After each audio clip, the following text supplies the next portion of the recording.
আমরা এখন বাংলা সাহিত্যের একজন বিশ্ববিখ্যাত কবি, জ্ঞানী কবি, পণ্ডিত কবি, আবার বিদ্রোহী কবি, যার নাম মাইকেল মধুসূদন দত্ত, এবং অন্যদিকে ইংরেজি সাহিত্যের বিখ্যাত কবি, একজন পণ্ডিত কবি এবং সাহিত্যিক, মহাকাব্য রচয়িতা জন মিল্টন সম্পর্কে আমরা পড়ব। আজকের আমাদের এই লাইভটি চলতে থাকবে। লাইভটি আমরা জন মিল্টন এবং মাইকেল মধুসূদন, বাংলাদেশের সবচেয়ে জ্ঞানী কবি, অর্থাৎ বাংলাদেশের কবিদের মধ্যে যদি আমরা মাইকেল মধুসূদন দত্তের মেঘনাদবধ কাব্য আমরা যদি মনোযোগ দিয়ে পাঠ করি, ক্যাপটিভ লেডি বা ভিশন অফ দ্য পাস্ট, এই কাব্যগুলো পাঠ করলে আমরা দেখব যে মাইকেল মধুসূদন দত্তকে বুঝতে গেলে আমাদের অনেক তত্ত্ব, অনেক রেফারেন্স জানতে হবে। একই সাথে আমরা যদি জন মিল্টনের এরিওপাজিটিকা বা প্যারাডাইজ লস্ট পড়ি, সেই কবিতার স্বাদ আস্বাদন করা একটু কঠিন হয়ে যাবে, আমাদেরকে অনেক রেফারেন্স প্রয়োজন হবে। এই জন্য ইংল্যান্ডের জন মিল্টন এবং মাইকেল মধুসূদন দুই কবি সম্পর্কেই আমি মোটামুটি সংক্ষিপ্তভাবে একটু আলোচনা করার চেষ্টা করব।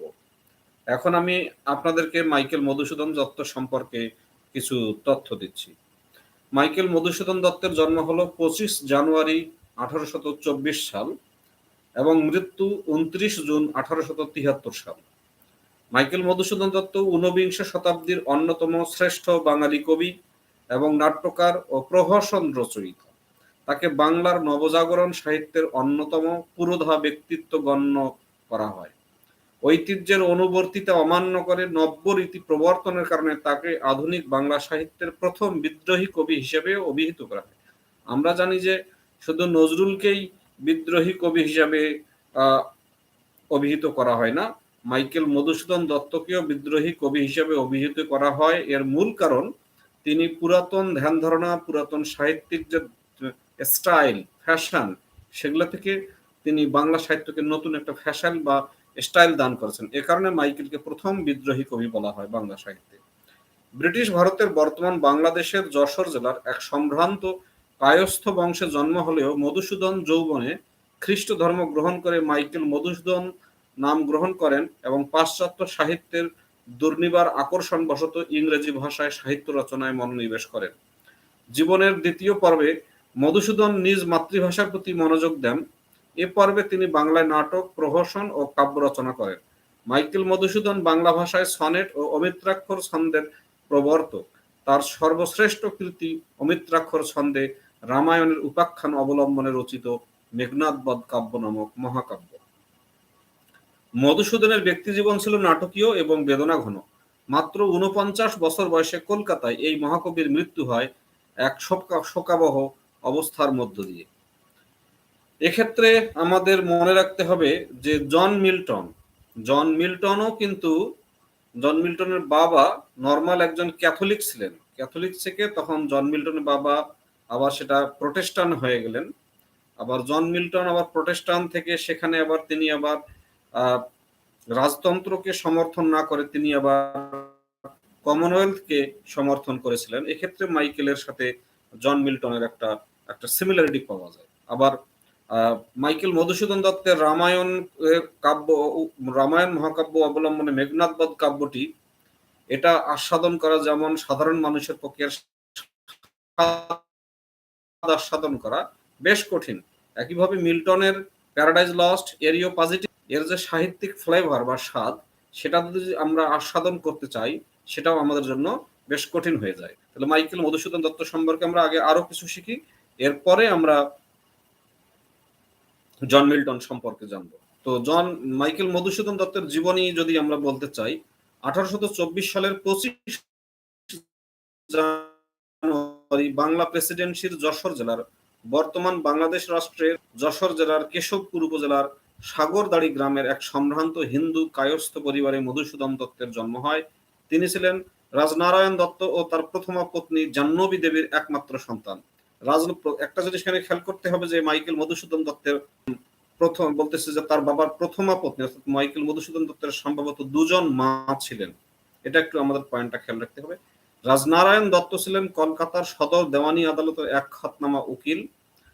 মধুসূদনের যখন ১৩ বছর বয়স, সেই সময় থেকেই তাকে কলকাতায় বসবাস করতে হয়। খিদিরপুর সার্কুলার গার্ডেন রিচ রোডে, বর্তমান কালমার্ক সরণির অঞ্চলে তিনি একটি বিরাট অট্টালিকা নির্মাণ করেছিলেন। এবার মাইকেল মধুসূদন দত্তের আমরা শিক্ষা জীবন নিয়ে একটু আলোচনা করি। আর এই শিক্ষা জীবন আলোচনা করার পাশাপাশি এরপরে আমরা জন মিল্টনেরও শিক্ষা জীবন নিয়ে আলোচনা করব। মাইকেল মধুসূদন দত্তের প্রাথমিক জীবন শুরু হয় তার মা জাহ্নবী দেবীর কাছে। জাহ্নবী দেবী তাকে রামায়ণ, মহাভারত, পুরাণ প্রভৃতির সঙ্গে সুপরিচিত করে তোলেন। সাগরদাড়ির পাশের গ্রামের শেখপুরা মসজিদের ইমাম মুফতি লুৎফুল হকের কাছে তার প্রাথমিক শিক্ষা শুরু হয়। বিদ্বান ইমামের কাছে তিনি বাংলা, ফার্সি ও আরবি পড়েছেন। সাগরদাড়িতেই মধুসূদনের বাল্যকাল অতিবাহিত হয়। ১৩ বছর বয়সে মধুসূদন কলকাতায় আসেন। স্থানীয় একটু স্কুলে কিছুদিন পড়ার পর তিনি তদানীন্তন হিন্দু কলেজে, বর্তমানে প্রেসিডেন্সি বিশ্ববিদ্যালয়ে ভর্তি হন। মধুসূদন মেধাবী ছাত্র ছিলেন, তাই অচিরেই কলেজের অধ্যক্ষ ক্যাপ্টেন ডি.এল. রিচার্ডসনের প্রিয় ছাত্র হয়ে ওঠেন। রিচার্ডসন মধুসূদনের মনে কাব্যপ্রীতি সঞ্চালিত করেছিলেন। হিন্দু কলেজের প্রাক্তন অধ্যাপক ডিরোজিওর স্বদেশানুরাগের স্মৃতিও তাকে বিশেষ উদ্বুদ্ধ করত। এছাড়া কলেজে তার সহপাঠী ছিলেন ভূদেব মুখোপাধ্যায়, রাজনারায়ণ বসু, গৌরদাস বসাক, পেরিচরণ সরকার প্রমুখ ঊনবিংশ শতাব্দীর বিশিষ্ট ব্যক্তিবর্গ। 18 বছর বয়সেই মহাকবি হওয়ার ও বিলেতে যাওয়ার উচ্চাকাঙ্ক্ষা তার মনে বদ্ধমূল হয়ে যায়। 1843 সালে রেভারেন্ড কৃষ্ণমোহন বন্দ্যোপাধ্যায়ের নিকট মধুসূদন খ্রিস্ট ধর্ম গ্রহণের ইচ্ছা ব্যক্ত করেন। এরপর ওই বছরই 8 ফেব্রুয়ারি রোতে অবস্থিত ওল্ড মিশন চার্চ নামে এক অ্যাংলিকান চার্চে গিয়ে তিনি খ্রিস্ট ধর্ম গ্রহণ করেন। তাকে দীক্ষিত করেছিলেন পাদ্রি ডিলট্রি। তিনি তার মাইকেল নামকরণ করেন। মধুসূদন পরিচিত হন মাইকেল মধুসূদন দত্ত নামে। তার এই ধর্মান্তর সমাজে ব্যাপক আলোড়ন সৃষ্টি করেছিল। রাজনারায়ণ দত্ত তার বিধর্মী পুত্রকে ত্যায্য পুত্র ঘোষণা করেন। খ্রিস্ট ধর্ম গ্রহণের পর মধুসূদন শিবপুরের বিশপস কলেজে থেকে পড়াশোনা চালিয়ে যান। এখানে তিনি গ্রিক, লাতিন, সংস্কৃতি প্রভৃতি ভাষা শিক্ষা করেন। রাজনারায়ণ দত্ত তাকে পরিত্যাগ করলেও বিশপস কলেজে পড়াশোনার ব্যয়ভার বহন করেছিলেন। 4 বছর পর তিনি টাকা পাঠানো বন্ধ করেন। বিশপস কলেজে কয়েকজন মাদ্রাজি ছাত্রের সঙ্গে মধুসূদনের বন্ধুত্ব হয়েছিল। বিশপস কলেজে অধ্যয়ন শেষ করে যখন কলকাতায় চাকরি চেষ্টা করে ব্যর্থ হন মধুসূদন, তখন তার সেই মাদ্রাজি বন্ধুদের সঙ্গে ভাগ্যান্বেষণে মাদ্রাজে, বর্তমান চেন্নাই চলে যান মধুসূদন। কথিত আছে আত্মীয় স্বজনের অজ্ঞাতসারে নিজের পাঠ্যপুস্তক বিক্রি করে সেই টাকায় মাদ্রাজ গিয়েছিলেন তিনি। তাহলে আমরা মাইকেল মধুসূদন জীবন এবং শিক্ষা জীবন সম্পর্কে আমরা জানলাম। এখন আমরা জন মিল্টন সম্পর্কে কিছু জানার চেষ্টা করব। আবার বলছি, জন মিল্টন এবং মাইকেল মধুসূদন দত্তের মধ্যে জীবনের মধ্যে, জ্ঞানের মধ্যে, সাহিত্য চর্চার মধ্যে অনেকটা আমরা ম্যাচিং বা মিল খুঁজে পাই। এখন আমরা দেখি জন মিল্টনের কি অবস্থা। John Milton was born on 9 December 1608 and he died on 8 November 1674. John Milton was an English poet, polemicist, and civil servant. His 1667 epic poem Paradise Lost, written in black verse and including over 10 books, was written in a time of immense religious flux and political upheaval. It addressed the fall of man, including the temptation of Adam and Eve by the fallen angel Satan and God's expulsion of them from the Garden of Eden. Paradise Lost elevated Milton's reputation as one of history's greatest poets. He also served as a civil servant for the Commonwealth of England and its Council of State, and later under Oliver Cromwell. Milton achieved fame and recognition during his lifetime. His celebrated Areopagitica, published in 1644, written in condemnation of pre-publication censorship, is among history's most influential and impassioned defenses of freedom of speech and freedom of the press. His desire for freedom extended beyond his philosophy and was reflected in his style, which included his introduction of new words coined from Latin and ancient Greek to the English language. He was the first modern writer to employ unrhymed verse outside of theatre or translation. তাহলে এক্ষেত্রে আমরা একটা জিনিস মনে রাখি, Michael Madhusudan দত্তই প্রথম বাংলা সাহিত্যে অমিত্রাক্ষর ছন্দের প্রবর্তন করেন, আর জন মিল্টন প্রথম আধুনিক লেখক ইংলিশ ভাষায় যিনি থিয়েটার এবং ট্রান্সলেশনের বাইরে তার অমিত্রাক্ষর ছন্দ বা আনরাইমড ভার্ব প্রবর্তন করেন। এক্ষেত্রে কিন্তু দুইজনের মধ্যে মিল পাওয়া যায়। Milton is described as the greatest English author by his biographer William Haley, and he remains generally regarded as one of the prominent writers in the English language. Though critical reception has oscillated in the centuries since his death, often on account of his republicanism, Samuel Johnson praised John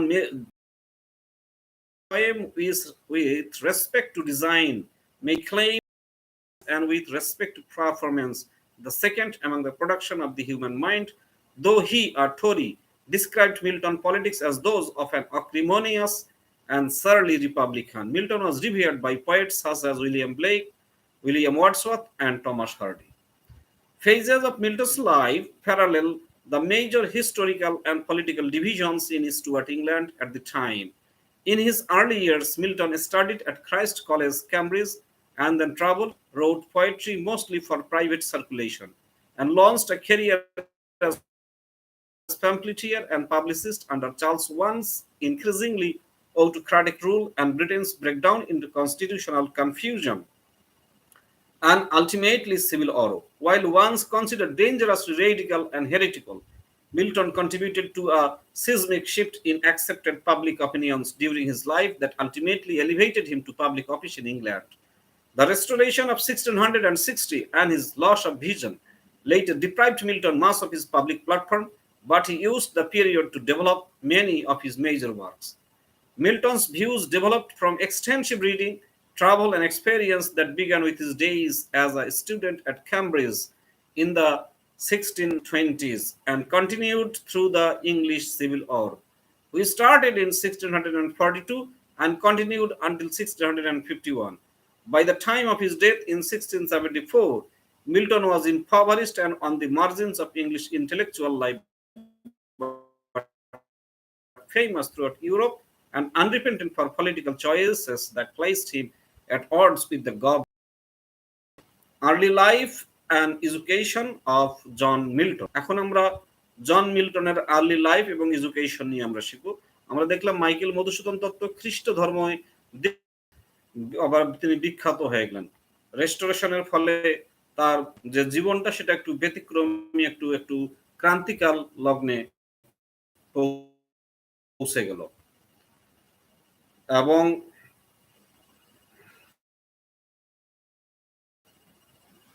এখন life and education পাচ্ছেন কিনা আমি জানি না, যদি শুনতে না পান তাহলে কমেন্টে আমাকে জানাবেন যে আপনারা শুনতে পাচ্ছেন কিনা, যেহেতু আমি একটু লাইভ করতেছি ইউটিউবে। John Milton's early life and education. John Milton was born in Bread Street, London on 9 December 1608, the son of composer John Milton and his wife Sarah Jeffrey. The senior John Milton, born in 1562 and died in 1647, moved to London around 1583 after being disinherited by his devout Catholic father, Richard the Ranger Milton, for embracing Protestantism.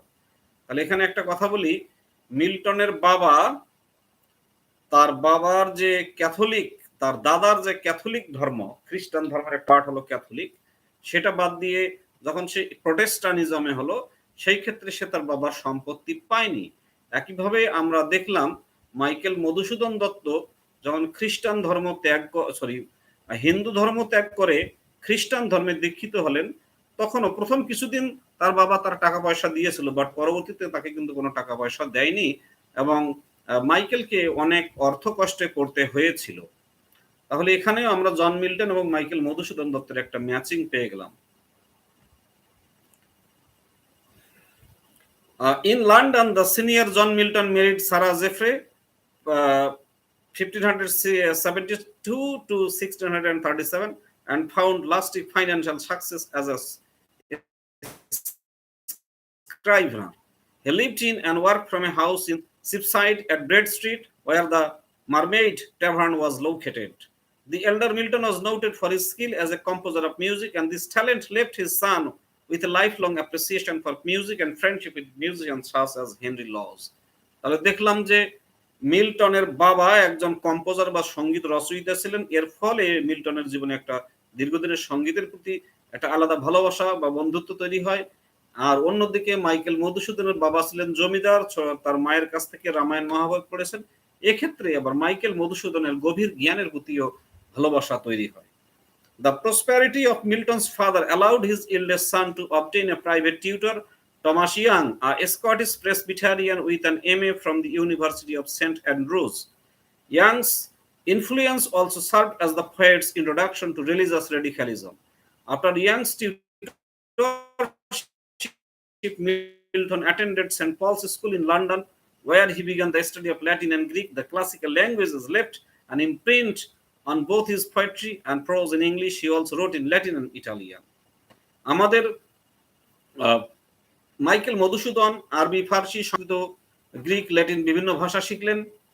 একইভাবে বাংলা ভাষায় তার এগুলোর প্রভাব পাই। আর মিল্টনও যখন Greek, Latin, Italian, English শিখলো, সেগুলো থেকে তার কবিতা, সাহিত্যে আমরা কিন্তু এই ভাষাগুলোর একটা প্রভাব লক্ষ্য করি।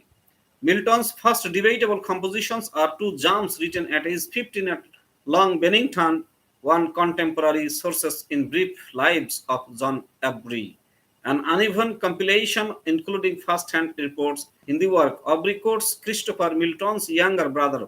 When he was young, he studied very hard and sat up very late, commonly till 12 o'clock or 1 o'clock at night. Aubrey adds, his complexion exceeding fair. He was so fair that they called him the Lady of Christ College.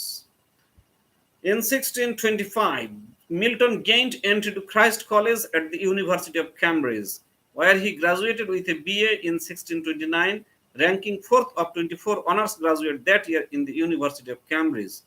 Preparing at the time to become an Anglican priest, he stayed on at Cambridge, where he received his MA on 3 July 1632.